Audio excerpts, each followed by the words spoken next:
What I really want to talk about is the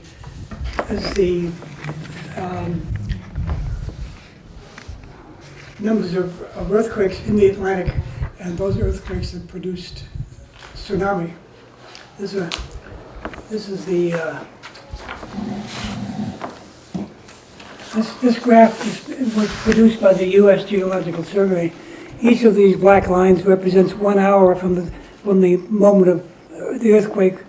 So the tsunami travels across the Atlantic, and it takes about 5 or 6 hours to get from just off the coast of Portugal to North America. Wow. So the significant thing about this is when you get up in here toward England and Ireland. That was the earthquake of November 1st, 1755. It was like a 9 or 9.2, something like that. It was near the top of the list. And it destroyed a lot of Britain's maritime assets, particularly right in here. Let's see, I have to get my bearings here. This is the Isle of Wight. And inside the Isle of Wight is the Southampton shipyard. And that's where most of the British ships were made, were constructed. In fact, it's so large that the Titanic was launched there as well as the Mayflower. It's a big seaport. Well, that quake would have come up, as you can see here, that quake would have come up from the south. It might have been 10 or 12 meters in size, 20 to 30 feet in size. And it did such a number. It smashed a lot of boats, a lot of harbor facilities, and that was their power at the time. Their military power was in their maritime assets, their ships and their docks and their sailors. They had a small army, relatively speaking, but their power was in their maritime assets. And when those things were destroyed or badly damaged, they were in fear of their lives. In fear of their lives, they might be attacked by France. France and England were just warring. Did France have a good army at that time? But Did France have like a particularly powerful army at that time? oh yeah. They're brutal. I wrote it in somewhere in the book, but there's something like 25 or 6 wars between France and England, beginning about 1160, 1161, something like that. And just one after another. Every 50 years or so there'd be a war. So they killed a lot of men over the years. So, and France and England had just signed a peace treaty, 1748, but it was just a standoff because neither side was winning anything. 1748 they signed a peace treaty, so it was only 7 years later that this tsunami happened. So they knew that France would be quickly knocking on their door with loaded weapons. And that's exactly what happened. In the Mediterranean, there's an island called Minorca. It's a very small island. It's in in the western Mediterranean. It's part of a chain of islands called the, name escapes me. Part of a chain of islands there in the western Mediterranean. And Minorca was owned and was inhabited by the British. They used it as a safe haven at the time because of all the things that were going on. Within a few months after this earthquake and tsunami, again this is 1755, November 1st, a few months after that tsunami occurred, the French invaded the island of Minorca, and they managed to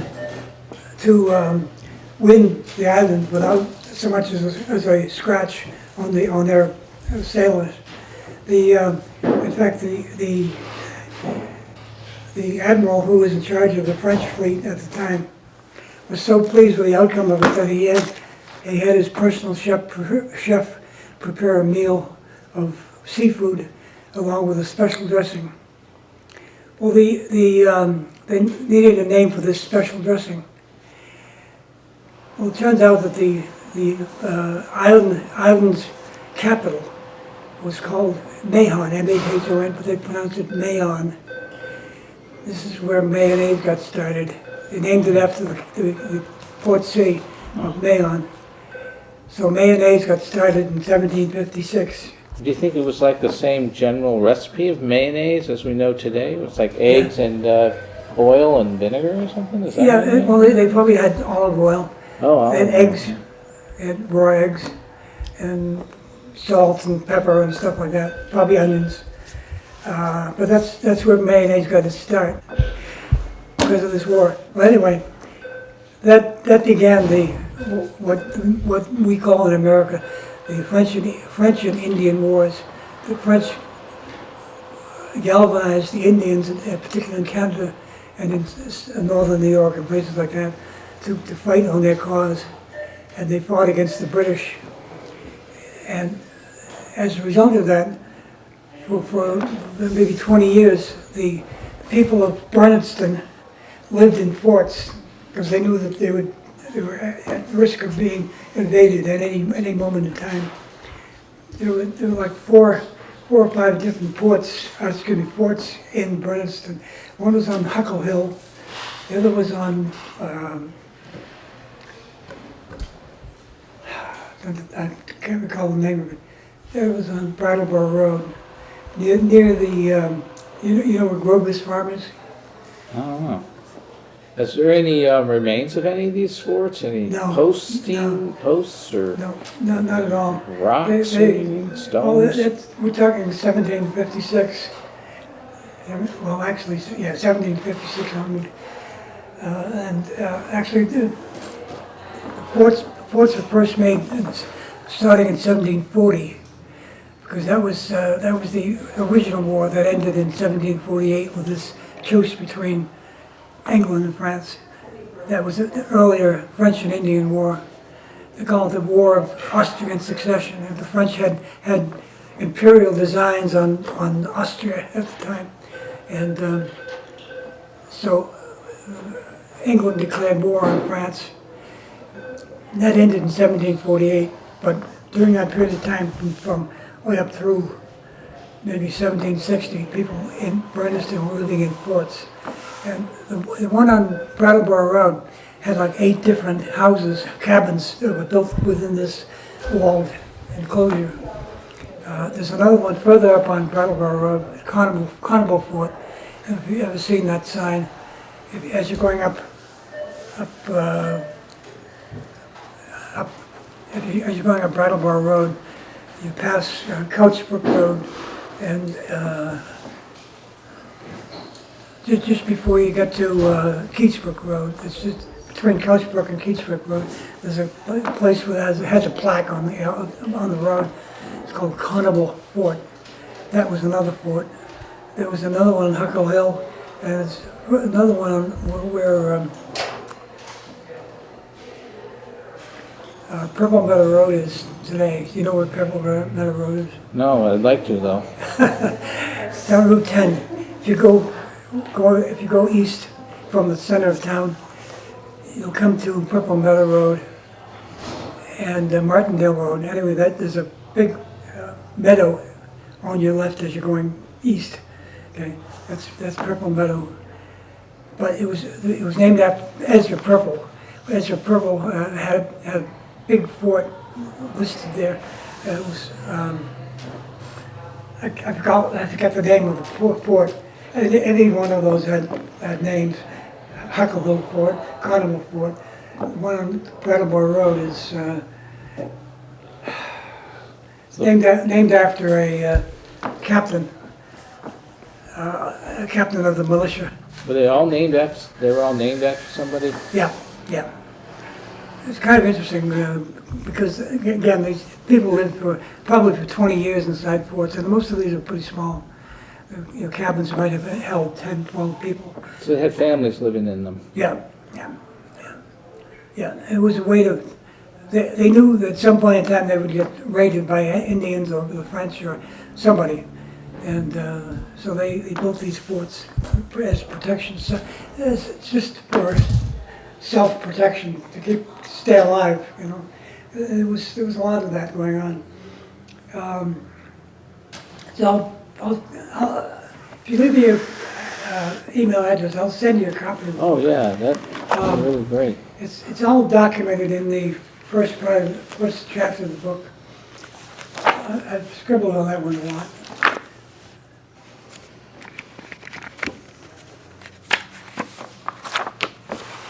Oh, so you mentioned the tsunami in this book? Yeah. Oh, you must, because there's sort of a It's in the chain, first chapter. Yeah. a chain of events that leads up to Exactly, yeah. situations. I honestly believe that if that tsunami hadn't happened, and if the reaction to it by the British hadn't happened, we would still be part of the British Empire today. Because what it did was it forced them to look for cash, because they had to spend a lot of money fixing all these boats and harbor facilities after the tsunami destroyed a lot so much. And that's where they put all these taxes on the settlers in New England, because the only people who had any money at the time were people in Massachusetts, and Massachusetts was also included the state of Maine. If you were governor of Massachusetts, you were also governor of the state of Maine, because they were part of the Massachusetts Bay Colony. So those people were shipping a lot of food offshore. They were shipping it to the Bahamas, or they were shipping it to England or to France or wherever. Whoever wanted to buy it, they would ship. Well, the New Englanders had the most money. People living in the South, they didn't own their ships. They were owned by the British, and the British come in. They would ship tea into the colonies, and they would pick up tobacco and cotton. That was their primary export. All of those ships were owned by the British. They weren't owned by the people who lived in the South at the time. The only people who had their own ships were the people in New England. And so Britain said, we need to raise a lot of cash in a hurry, and the way to do it is to tax all of these colonists. And in Britain at the time, they had a law in the books where if the king or the parliament wanted to raise taxes, they had to consult with the people. They had to actually have hello. Hi. Oh, hi. How are you? Good. Good. How are you? Oh, good. Come on, sit. Thank you. Anyway, they had a law, I can't remember it, but if the king or queen wanted to raise taxes, they had to first consult with the people, and people had to vote on it.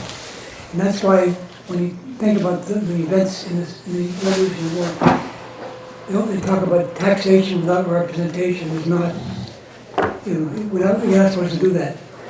The colonists thought since they were technically citizens of England, at a distance perhaps, but they were citizens of England, they had the right to vote on whether they wanted to be taxed or not. And the king said, no, we're going to tax you anyway. So they passed these taxes, and England was suffering anyway, economically, because something called the Little Ice Age. Little Ice Age was a global phenomenon, but it affected Europe particularly hard. There were glaciers in Europe that were moving forward at like 100 feet per day sometimes, in some years. What it did was it impacted the ability to raise food. Most of the land in Britain at the time was owned by about 20,000 families, even though there were like 7 million people living in Britain at the time. Only about 20,000 families owned probably 80% of the land. And all of that land was farmed by tenant farmers. So tenant farmers had a really had a difficult position because their livelihood depended on them building their ability to raise row crops like cabbages and lettuce and all the other stuff that we grow. And when the Little Ice Age hit, the only cure for that for the British government was to create what they call enclosures. Enclosures were vast pastures where they could raise cows and sheep and goats and whatever else, horses. And they threw all of these poor people off the land, all of these tenant farmers. They said, get out of here, we don't want you anymore. And so they created an instant large group of poor people who literally became beggars on the streets. And many of these beggars were aggressive begging, aggressive panhandling, and they would end up in jail. At some point in time, there were so many people in jail, like 1732, one of the parliamentarians, James Oglethorpe, took thousands of these poor people in jail and put them on boats and founded the colony of Georgia. Georgia was founded by Oglethorpe, and he took all of these poor beggars out of the jails in England and brought them to America and dumped them on the shore and said, go for it, survive on your own, basically. And many of them didn't stay in Georgia, they moved further and further west. But this sort of thing was a pattern throughout the 1700s. Let me show you something. See if I have it in here. Yeah.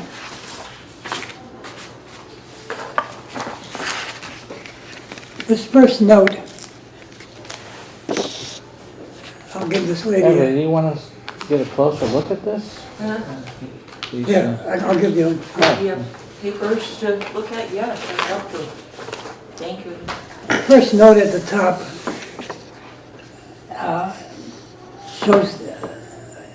shows that almost the entire Franklin County was settled by people in the 1700s.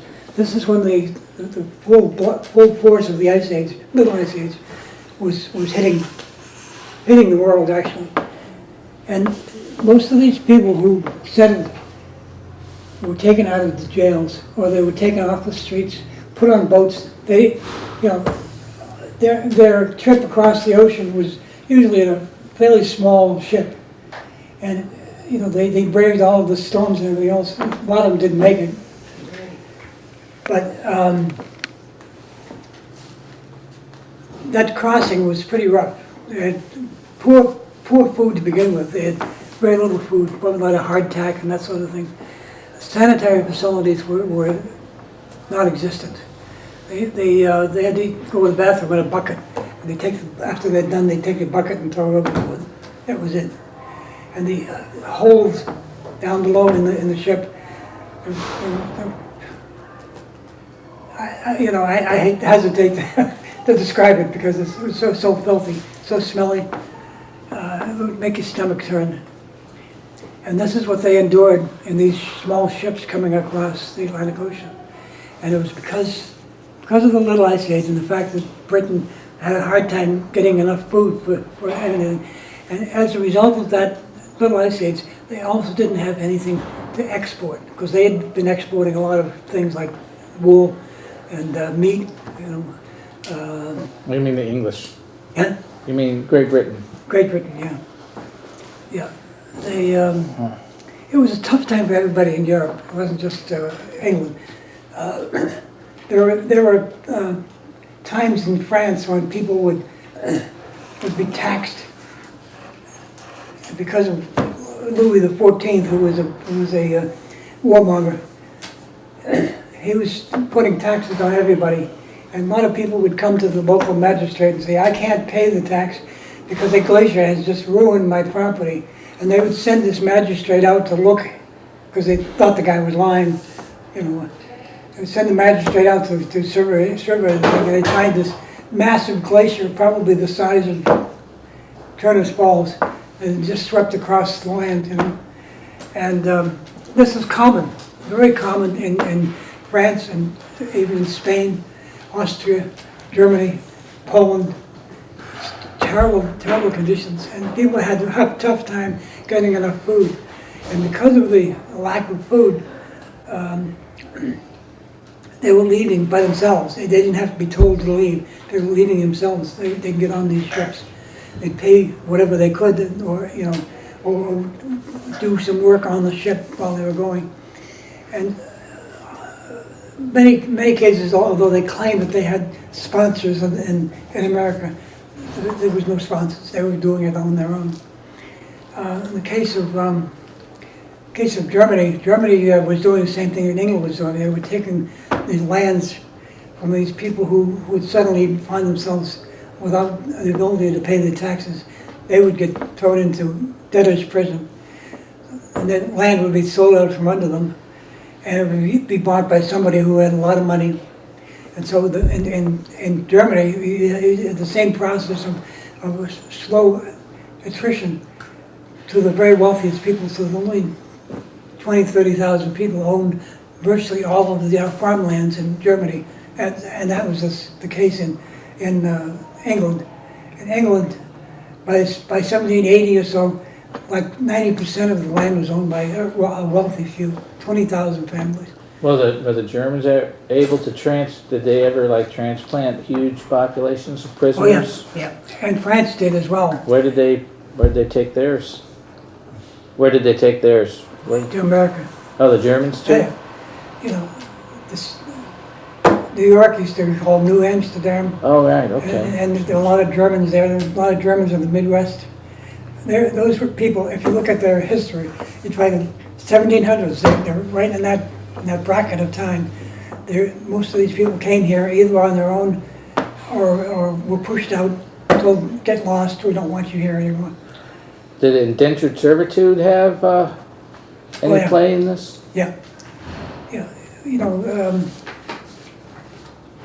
In the case of France, they sent an emissary to America, what they call New France, which was Canada, Quebec, Canada. It was a Franciscan monk, I forget his name, Charlevoix. He had been in this country and had been in Canada preaching to the Indians there, trying to convert them to Catholicism. So he knew something about the land and the people and so on. He spoke their language. He was a very, very bright guy. When he came back, when he had done his duty, he came back to France, and France, the Regency government of France at the time asked him to go back and to find places for people to settle. And that's what he did. He went up the St. Lawrence River. He went into the Great Lake areas, went down the Mississippi River. When he went past where the Ohio and Mississippi rivers come together, that's where he saw huge tracts of flat, easily settled land. And that's what he reported back to the government of France after about 2 or 3 years of being here. He reported back, and that's where they settled initially. That was the Ohio Territory, which was owned lock, stock, and barrel by the French. That's just what George Washington tried to convince the French people in the Ohio Territory to allow the settlement of all of the people who were coming from Europe into the border, or excuse me, the seashore towns along the east coast. George Washington wasn't there to wipe out any French. He was trying to get all these people who had become just as much poor people in these cities, and they were doing the same thing that they did in England, France, and Germany, and so on. They were stealing from food vendors and so on, and they were becoming a problem to homeowners because they would invade these homes when nobody was around. They'd steal food, they'd rustle cattle. So that was a problem, and George Washington was trying to get the French to agree to take some of these settlements because it was such a vast land that they could farm.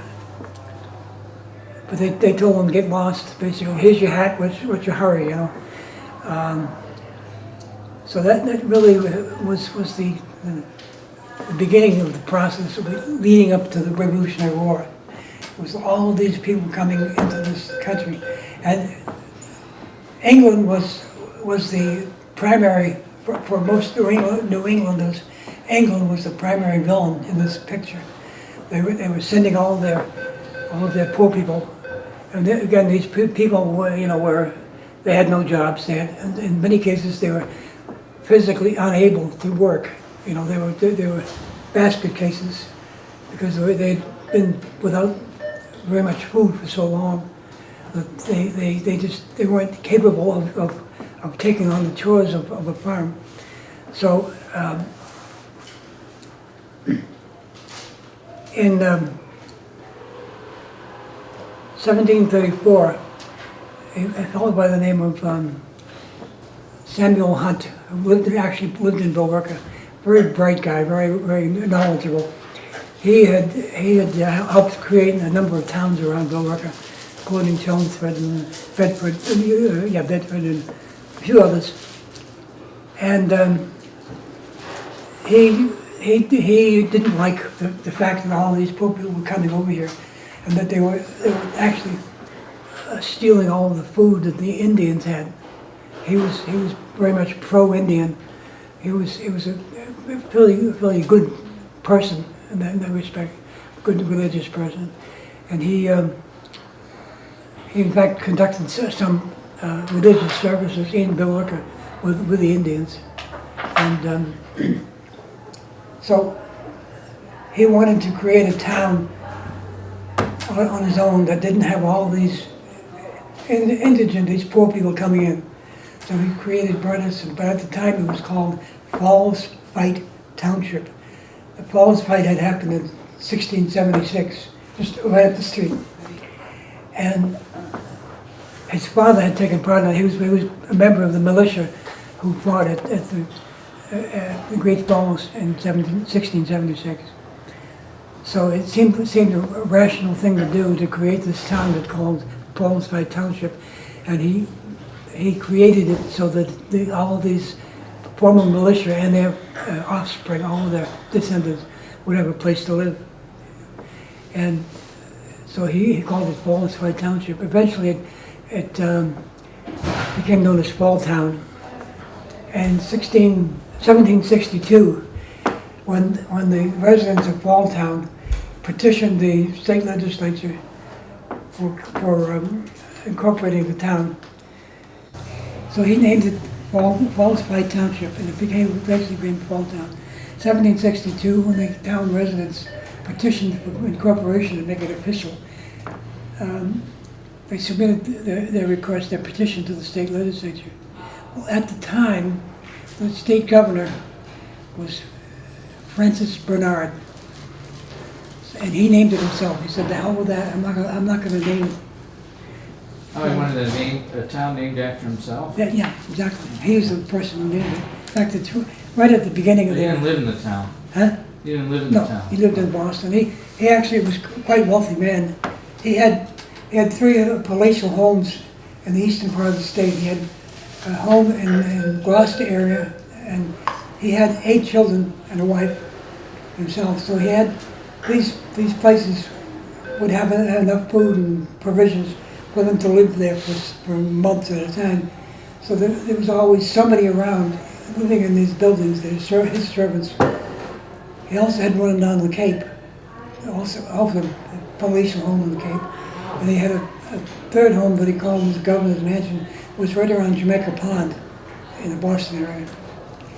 So he was a Called fairly, it Governor's, huh? what do you call it, Governor's mansion. mansion? Did you say Mansion. he was the governor too? Did you say he was the governor too, or? Yeah, you he was just the gave- governor, yeah. Okay, and that's One of- Bernard. Yeah, What was the original man's name who really founded Burlington, but? his name was Samuel Hunt. Samuel Hunt, okay, Samuel Hunt, yeah. He was the one you said he was a pretty Yeah, he good was, guy, right? yeah, he was a very bright guy. He knew his way around politics, and he knew what was going on. And he was angry with King George for sending all these people because they were ripping off the Indians. They were taking Indian lands. They were killing the deer and moose and whatever else was there that the Indians depended on. And the Indians gathered every year over here, as you probably know. They gathered every year when the shad were coming upriver to spawn. So the Indians would gather at the Great Falls, and they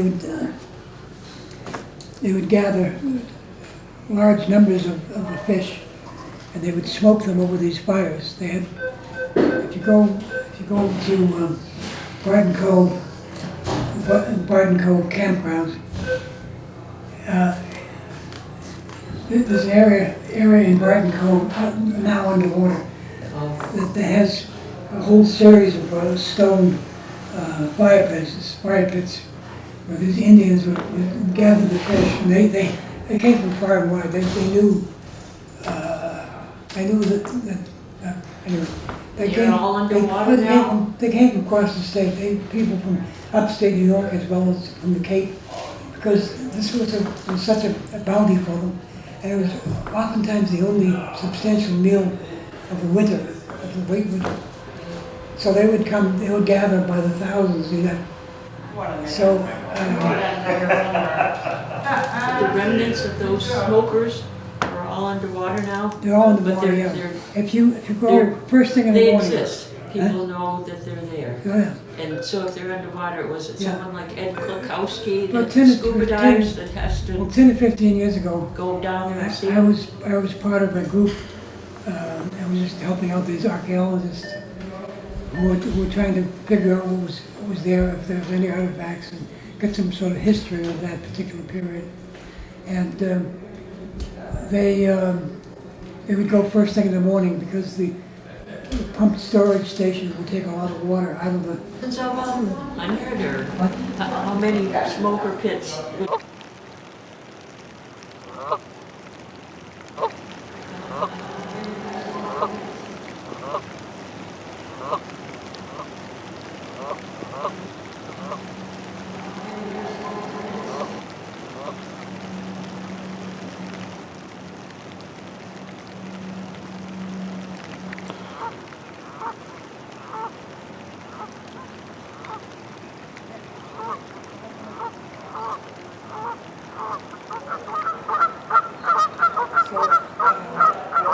The remnants of those smokers are all underwater now? They're all in the But water, they're- yeah. they're- If you go first thing in the They morning. exist. People know that they're there. Oh, yeah. And so if they're underwater, was it Yeah. someone like Ed Klukowski Well, that 10 to scuba 10 dives that has Well, to 10 to 15 years ago, go down there and see? I was part of a group, and was just helping out these archaeologists who were trying to figure out what was there, if there was any artifacts, and get some sort of history of that particular period. And they would go first thing in the morning because the the pumped storage station would take a lot of water out of the river, so the water would drop quite a bit. And a lot of these smoking pits would be exposed. So you could walk out quite a ways, maybe 50 feet or more. And just about every 10 feet, maybe even 5 feet, there'd be another smoker pit.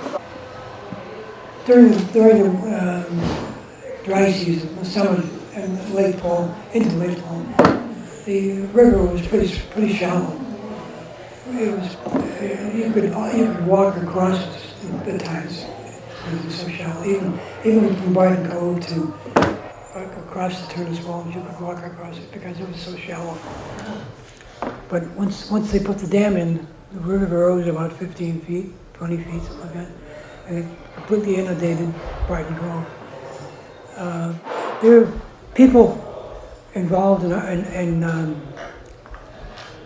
archaeology have actually dove into, have swam in that area and have gone down to the bottom trying to find artifacts. And they found some interesting stuff. But anyway, getting back to Berniston, one of the first things that Bernard did, he appointed a fellow by the name of Thomas Hutchinson to be the Chief Justice on the Superior Court, because he knew that the settlers were going to file a suit against these taxes. And Bernard's job, he had been appointed by King George II.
Yeah, Bernard appointed him. But Hutchinson, Oh, when Bernard Hutchinson. left. He's lieutenant governor. Huh? Hutchinson's lieutenant governor? Yeah. I'm sorry, I was distracted. I Under got Bernard, confused. yeah. Okay. Confusing. I'll send you a copy. Bernard created such a furor among the settlers that they founded a committee of the legislature, state legislature, to list all of his sins. They created a letter to the Parliament and to the Lord North, who was the Prime Minister at the time, about all the nastiness that Bernard had committed. So they got him thrown out in 1769. And after that, because Hutchinson was now lieutenant governor, he became governor. In 1774, when the Tea Party was arranged, when they threw the tea overboard in Boston Harbor, he and his sons were the primary owners of that tea, and he knew that he and his sons would suffer a great loss if he turned those ships away. All along the eastern seaboard, where the tea was being brought in, the governors and legislatures of those states said, "We don't want it. Keep it. Get out of here." And so the tea company turned around and went back. But Hutchinson was so corrupt by that time, he decided, well, no, we're gonna let the tea ship land at Boston Harbor. And they said, no, you're not. we'll figure out a way to get rid of that. So they organized the Tea Party, and that was Hutchinson's doing. So Bernard and Hutchinson were they're engaged in really criminal activity, corrupt activity. And, but it all goes back to the desire by England to raise money after they suffered this terrible tsunami that killed a lot of their ships and their facilities. They needed cash, and the place to get it was New England, which is where money was being made at the time. Because their primary income was from customs taxes. In other words, if you ship something out of New England or ship something out of Britain or whatever, you would pay a tax on that. And so with the little ice age, they weren't making much money because there wasn't much food that was being shipped anywhere. With the exception of rum and slaves and that sort of thing. But there was no, most of that was between the New England shippers and the Bahamas or the Bermuda area. So the settlers in this area decided that there's no reason why we should pay a tax to England for something that we bought here and used here. It had nothing to do with England. So they fought against those taxes really at the top echelon of fighting back. And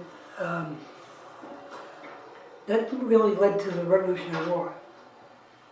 If you needed a particular event that would have led to that war, that would be that tsunami in 1756, 1755. And there were actually two tsunamis that year. One was a tsunami of 1755, the original tsunami, happened on November 1st. And it's a fault system, for lack of a better term. It's a ridge that actually comes from this central mid-Atlantic ridge and goes all the way to the coast of Portugal. And it's I don't know if they show you that one in there. No, they don't. They do not. Do here.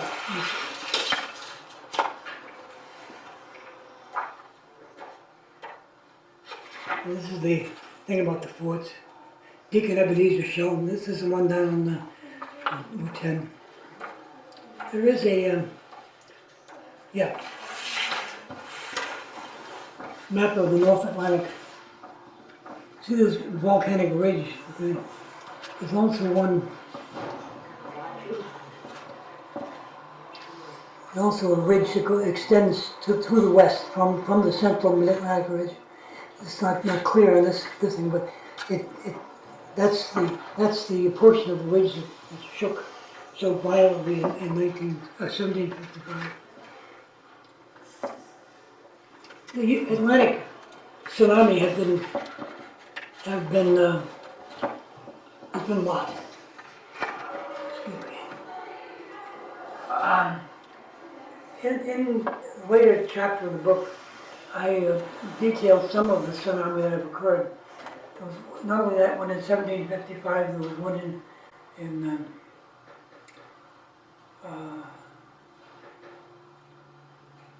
the year 793. Okay. And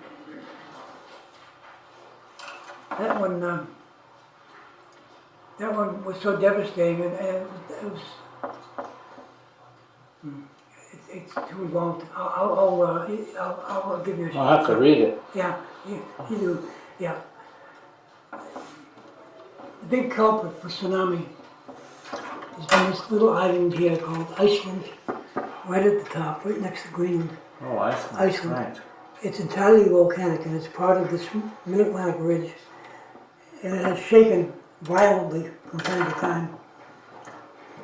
In the year 3300 BC, one whole side of Iceland lifted up hundreds of feet out of the ocean. One side, okay, because it's split down the middle by this ridge, and one side of it lifted up, and it caused a tsunami. It killed 500,000 people, at least, maybe more. We're in Greenland or? Ireland, Oh, okay.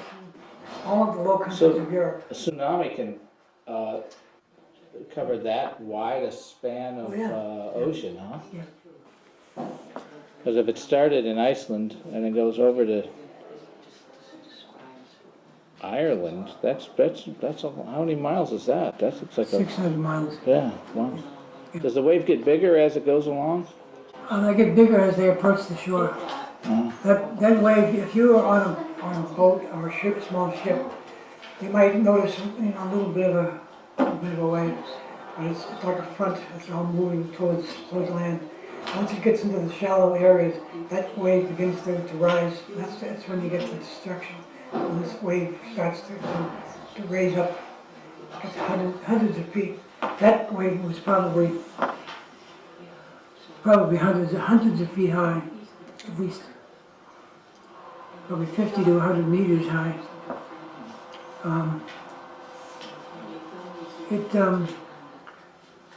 There had been a sedentary culture living on Northern Ireland at the time, 3300 BC. So we're talking 5,300 years ago. There was a sedentary culture living in Northern Ireland. It disappeared, entirely disappeared. It's like somebody turned off this light switch, they were gone. Because of that great wave, it just devastated the whole of Northern Ireland. And I'm sure it touched all of the low countries of Europe, Norway, probably Sweden, Denmark, Belgium, Holland, all those places along there. And that wave probably would have devastated the coastline of the U.S., of North America. It would have been terrible, terrible, terrible. Oh, had it been there, closer there. Yeah. Right. Yeah. There was another tsunami in 1755. It was November 18th, and it was a tsunami generated by an earthquake just off of Cape Ann in Massachusetts. It was such a large earthquake that it damaged buildings all the way as far west as Springfield. Homes, homes were built really solidly, but it just destroyed some of them all the way. It's the largest earthquake in Massachusetts history. It just devastating. And it generated a tsunami that traveled all the way down the east coast of the United States and ended up in the Caribbean, where it overturned and sank a number of boats down there. That was one hell of a tsunami. That was November 18th, 1755. So, as I said, later in the book I provide a list of some of the tsunamis we know about. Some of them may have been caused by Earth impacts by asteroids or comets, we're not sure. There was one in 1543 BC that is written about in one of the books that I have. The book is called Irish Pedigrees. It's a genealogy book. It was written in the mid-1800s.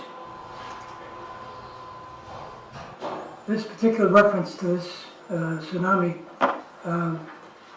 the author says that 2/3 of the Irish people were killed on the same day, October 31st, 1543 BC. When I read that initially, I was one of the skeptics. That's got to be one of the strange tales that you get from these people, ancient people. Well, that is also the date when Santorini in the Mediterranean erupted. And that eruption was nothing less than profound. I'll give you an example of how to compare the size of that. Mount St. Helens, when it erupted in 1980, erupted a volume of ash and lava and everything else, and stuff, whatever. Equivalent to about 1.2 kilometers, or about a cubic mile material. The eruption of Santorini erupted a volume of stuff, volcanic stuff, of 100 cubic kilometers in its size. We're talking something that's 100 times larger. It's an extraordinary eruption. And it caused also caused a tsunami in the Mediterranean. There are all kinds of different uh, scenarios that you could read online for that particular eruption and those tsunami. They spread across the Mediterranean from the area of now what is now Israel, all the way across northern Africa and parts of Spain, France, and so on. Caused a lot of devastation, but it may have been caused by an impact in the Indian Ocean, believe it or not. It's hard to believe, but An asteroid? asteroid, yeah, and a very large one. What happens is a really big asteroid, let's say is 1,000, 2,000 feet in diameter. When it hits the ocean, it doesn't just splash everything out of the way. It tends to act like a compression or hydraulic ram. Oh, so then it made a volcano happen, huh? Did it push the Yeah. lava out of the volcano? Exactly. Yeah. It did the same thing to Iceland. Iceland, that was 1543. Oh, that was an asteroid too? Yeah, 1543. Yeah, but it seems to have hit in the Indian Ocean. So it was quite a distance, but it caused a roiling of the ocean in the Mediterranean. It caused that volcanic eruption, and caused a gigantic eruption in Iceland that also spread a tsunami across the Atlantic. Well, when are we going to get hit by an asteroid again? It seems like it's been a while. I don't want to think about it. Yeah, there's a lot of. I don't think I have anything on that. I might have, but let me check. No, I don't. Well, yeah, I do actually.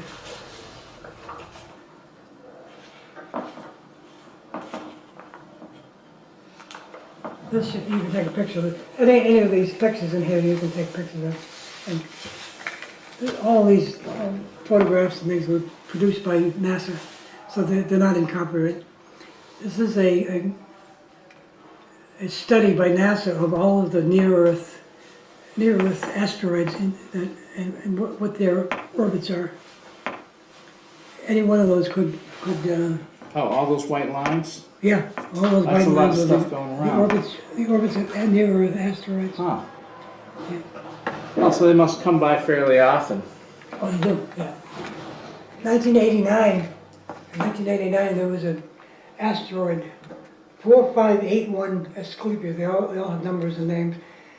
4581 Asclepius. In fact, I mentioned it in this thing. It passed through the exact same region of space where Earth had been just 6 hours earlier. So we're talking about a real dance here, back and forth. So if they had met at that point in time, you and I might not be here today. Oh. Yeah. A couple acres anyway. A couple acres anyway. You can put on the shelf and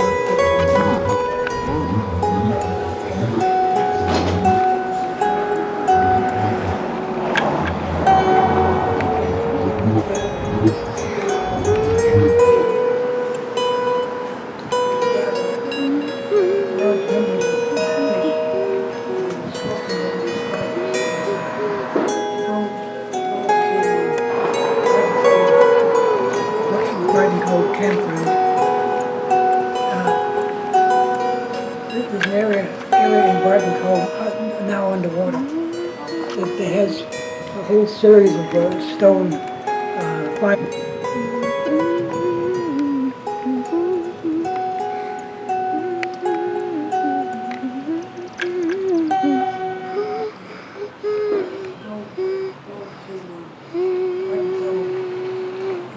Garden Cove campground. There's an area in Garden Cove that has a whole series of stone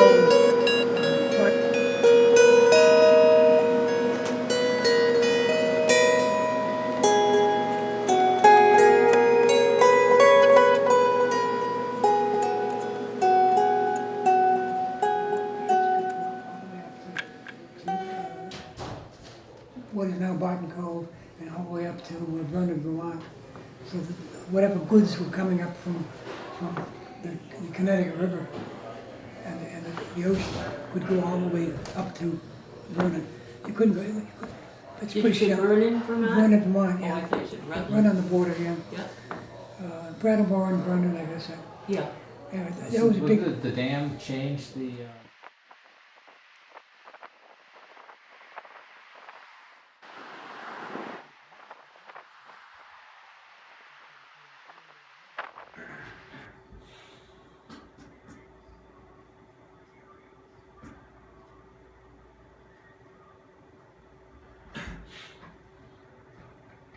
Oh, sorry.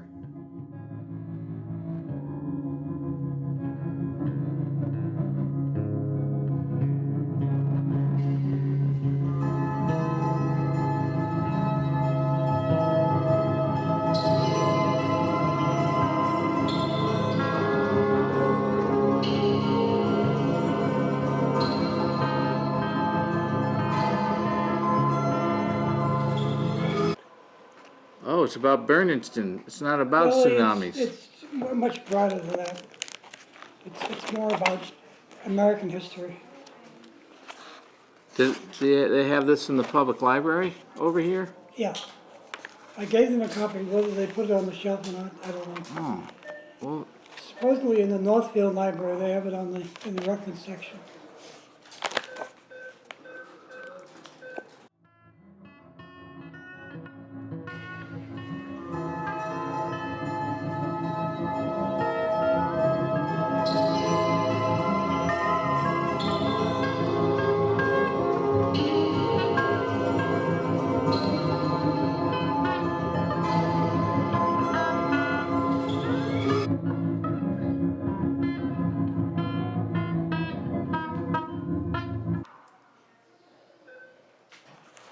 wow, when did you do this? What year was that? Well, I started in 2011 and I finished it in 2016, so it took 5 years. But it really wasn't finished. I've been editing it ever since. Oh, is that what all these notes are inside? Yeah.